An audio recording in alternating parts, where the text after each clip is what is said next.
ನಾವು ಇಂಗ್ಲಿಷ್ ನಲ್ಲಿ ಇದನ್ನ ಚಿಯಾ ಅಂತ ಕರಿತಾ ಇದ್ದೀವಿ, ಇನ್ನು ಕನ್ನಡದಲ್ಲಿ ಇದನ್ನ ಗೇಲ್ ಅಂತ ಕರಿತಾ ಇದ್ದಾರೆ. ಸಸ್ಯ ಮೂಲದಿಂದ ಒಮೆಗಾ 3 ಫ್ಯಾಟಿ ಆಸಿಡ್ ನಮ್ಮ ದೇಹಕ್ಕೆ ಸೇರ್ಬೇಕಾದ್ರೆ ನಾವು ಈ ಒಂದು ಅದ್ಭುತವಾದ ಬೆಳೆಯನ್ನ ನಾವು ತಿನ್ಬೋದಾಗಿದೆ. ಇದನ್ನ ಬೀಜವನ್ನ ತಿನ್ಬೇಕು ನಾವು. ಇದು ಒಂದು ಔಷಧೀಯ ಗುಣವುಳ್ಳ ಒಂದು ಸಸ್ಯ ಅಂತಾನೆ ಹೇಳ್ಬೋದು. ಇದು ಒಂದು ಅದ್ಭುತವಾದಂತ ಒಂದು ಬೆಳೆ. ಕೀಟ ರೋಗ ಬರ್ತಾ ಇಲ್ಲ, ಯಾವುದೇ ಪ್ರಾಣಿಗಳು ಇದನ್ನ ತಿಂತಾ ಇಲ್ಲ.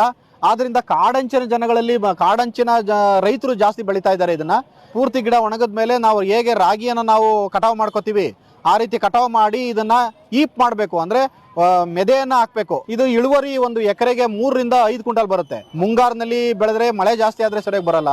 ಆದ್ರಿಂದ ಹಿಂಗಾರಿಗೆ ಶಿಫಾರಸ್ ಮಾಡ್ತಾ ಇದೆ. ನೆರಳಿದ್ರೆ ಫ್ಲವರಿಂಗ್ ಆಗಲ್ಲ ಇದು.